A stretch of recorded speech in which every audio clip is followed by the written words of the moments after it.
Hello, ladies and gentlemen. Today we're back in War Thunder, and update 1.69 was released, so therefore that means that we have the eye ties. The Italian aircraft are here, and luckily I have access to all of them. So we're going to be starting off with one of the first vehicles. This is the BR.20 DR.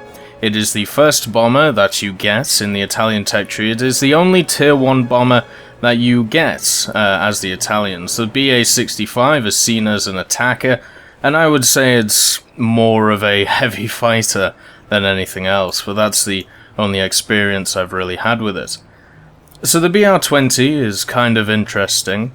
One of the great things about it is the fact that it has a huge tail. Now, generally that's not a great thing on a lot of planes, but the thing is, with the huge tail, it means that the enemy will shoot your tail instead of shooting your engines, which are incredibly fragile in this plane. And this is definitely one of those planes that needs both of its engines to stay in the air. The engines are vital to the survival of the BR-20, and any extra defense that there may be for those engines is great. One of the biggest issues, though, when we look at the tail, is the gunner, which sits in the dorsal turret on the top of the bomber. It feels like the tail, even though its rudders, or rudder, depending on how you want to see it, is quite large, the gun seems to have a massive area behind it where it can't shoot. And I'm not sure if it's the right size, or if it's maybe slightly larger than it should be, but there's huge dead zones around this aircraft, which make it very, very annoying when people are chasing you. This is also not an aircraft that you will be able to run away from stuff like biplanes and things like that. It really is quite a slow monkey when it comes to it, and when it's on one engine, you're dead. It's as simple as that. If we look at its main armament, it has the turret in the top with the 7.7mm Breda Safats. It has one turret on the bottom looking downwards, which is another 7.7, and then it has the frontal 7.7. Now, if I was going to describe it to another vehicle, it's very similar to the B-18A, the Bolo that we've had in game for a long time. It's even the same BR and at tier 1. If you've flown the Bolo, you will have flown the BR-20. It feels like a heavy plane, it doesn't turn very well. We're not talking about something like a B-34 here, we're talking about, as I said, very close to something like the B-18. It doesn't turn very well, its bomb load is pretty decent though. And by that I mean, at tier 1, it's able to knock out a few bases if you want it to. With the first modification unlocked in tier 1, you actually get access to 12 100 kilo bombs, and this is your second highest bomb load of the machine. The issue with the 12 100s though, is that sometimes going after medium tanks and stuff like that, if you're unfortunate enough to run into them, is quite hard to do. The bombs themselves don't really do enough damage, you have to land them very close to them. But generally you'll be in matches where the medium tanks will be either light tanks or they'll be armoured cars, so taking them out is not too bad. But because this is a bomber and it does get a 4,000 meter altitude at the start of the game, or around there, I would base bomb in this. And the main reason is because of those 12 100s, you can take out maybe 1.5 bases, depending on the BR that you're sat in. You can actually take out 2 bases if you get really lucky and get put in a 1.0 BR game, since this is BR 1.7. But if you unlock the 2 800s, it doesn't slow you down that much, with a -5 kilometers an hour when it comes to the main speed, and also -3 meters per second climb rate. Generally, if you drop these, it will take 1 to knock out a base. So in one BR-20, you are able to take out a whole base by yourself, so that's a decent chunk of credits, that's a decent chunk of research, and that's pretty good for you.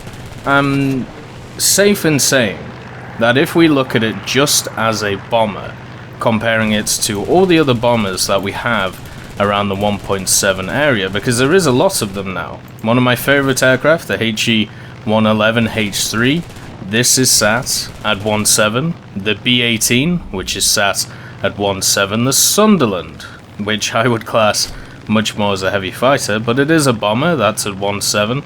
There are many of these vehicles that are sat at this 1.7 area. The SB-2M100, the first and definitely worst Russian bomber, is sat there, but it still is able to hold 6 100s, which is not too bad. And also, as I said, the Sunderland and the Hampton, which is the new one that we have in the game. The Hampton was released last patch, I believe, and it can carry 4 1000s, which is absolutely insane. So, I made a comment on the dev server where I said, you know, 2 800s, that's kind of insane, 1600 kilos, and somebody posted a comment, and it really made me think, because it's something that I talked about maybe half a year ago or so, and it's the fact that we're getting a lot of these low-tier bombers, which have a lot of bombs on board. The Hampton has 4,000 pounds. This thing has 1,600 kilos. The Heinkel HE-111 has 2,000 kilos. And I'm just wondering, because of all these additions of these large bomb load vehicles, would it be worth increasing some of the bombing points, or maybe adding more stuff to the map? And I was kind of taken aback when looking at the dev server of this thing because of that bomb load, and I think I was wrong there, to be quite honest, because looking at the 1,600 kilo amounts that you can carry on this thing, it is only 2 800s, so you're only going to be able to either knock out 2 columns of armoured cars or knock out 2 bases. So it's nothing crazy. We're not talking about 1,600 kilos, which could actually work in your favour pretty well. So when it comes to bomb load, it's got a pretty decent bomb load, the BR.20. When it comes to defensive armaments, I actually kind of like it. The 7.7s and the Breda Safats have always been good guns at lower tiers. The major criticisms I have of them is when we start getting into higher tiers, when we start running into, you know, around that 3.0 mark with the C202EC, or the C205. Series 1 with the 212.7s and the 277s, it's going to be interesting how they line up. But with this aircraft at 1.7, you're facing, you know, Hurricanes, you know, very early Spitfires, you're running into the very early lags, which will probably never catch you at this altitude. You're going to run into stuff like, I mean, the D3A one is at 1.7, holy crap, that needs to be lowered.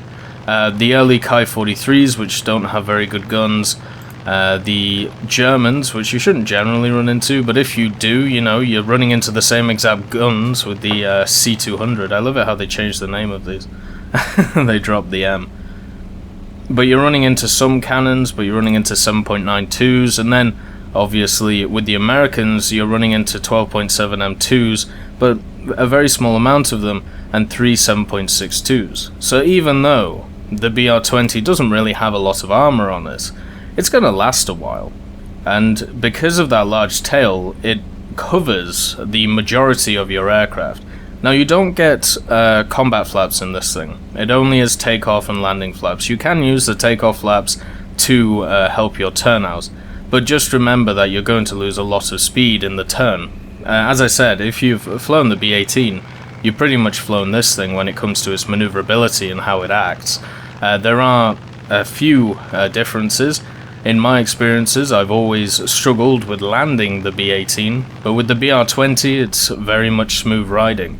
Because of its large wings, you can get it down to a very, very low speed and just be able to glide it in very nicely, and it doesn't have the issue that the B-18 has, where it seems to bounce quite a lot even at incredibly low speeds. But then again, that just might be my fault, but I've never been able to bounce the BR.20. There are 2 issues that I do see with this aircraft, which don't really affect the game that much, and I believe they might be bugs. One of them might just be my intuition being completely wrong, but the other one is either a bug or something that I haven't ever read about when it comes to this plane. So the first one is engine sound. Now, the engine sound, for me personally, it sounds like whenever I go around the aircraft, there's one large engine on this plane, and that's what it sounds like. If you've ever heard a single prop aircraft in this game and compared it to a dual or a quad, then you'll know what I mean. There is a difference in sound. But on the BR.20, it just sounds like there is one loud, large engine in the center of the plane, and that's where the sound is coming from. But as I said, that might just be me going a bit cuckoo, so, you know, you'll have to work out for yourself if you see it as an issue.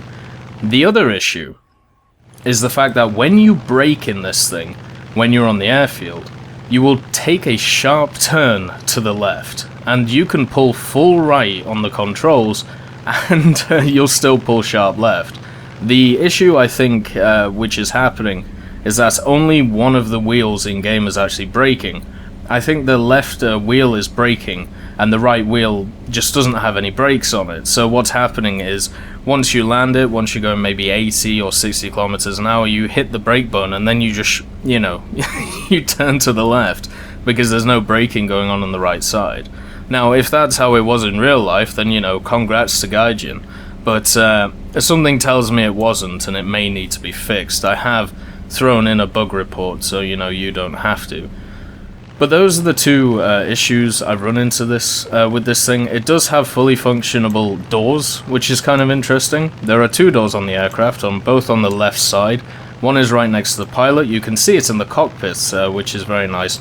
And the other one is in the center of the fuselage, just in line with the bottom gunner and just behind the dorsal turret. And you can open them. They are a bit vicious, though. I mean, in game they seem to be a bit spring-loaded, in my opinion. Where once you hit the key to open the doors, they spring open and then spring back shut, and they don't open at, you know, anything above 100 kilometers an hour or even lower than that.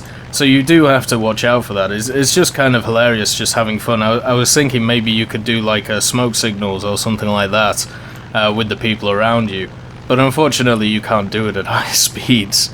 But when it comes to the doors, I think they just need to calm it down a little bit on how fast the doors open, because they spring into action pretty hard. But when it comes to this 1.7 bomber, my first impressions were that because of its bomb load it would be overpowered, but I don't think it is. I think it's very similar to a lot of the other 1.7 bombers that we have in this game now, and whether you think that's a detriment in itself, I definitely have my criticisms of it. I think especially when we look at stuff like the Hampton with the 4,000 pounds, the Heinkel at 2,000 kilos is obviously more than the 4,000 pounds, but also the Hampton has a gun it can use. When it comes to the Heinkel itself has a very good turret on the back of it, but any damage to the Heinkel, it gets beaten down and down to the ground. And then you have the BR.20 with 1,600 kilos, which is able to take a little bit of damage. It has a decent turret on the back with many dead spots, and yeah, so if you compare it to all the other vehicles of this BR, it's nothing special, which is basically what I'm trying to say. If you're looking to attack a BR.20, the place that you attack it from is either slightly below the plane from the back end, because the gunner at the bottom can only really shoot down at maybe a 30-degree angle, 45-degree angle, something like that. So if you're directly behind the plane and just slightly below it, then it won't be able to shoot you, and the top turret won't either.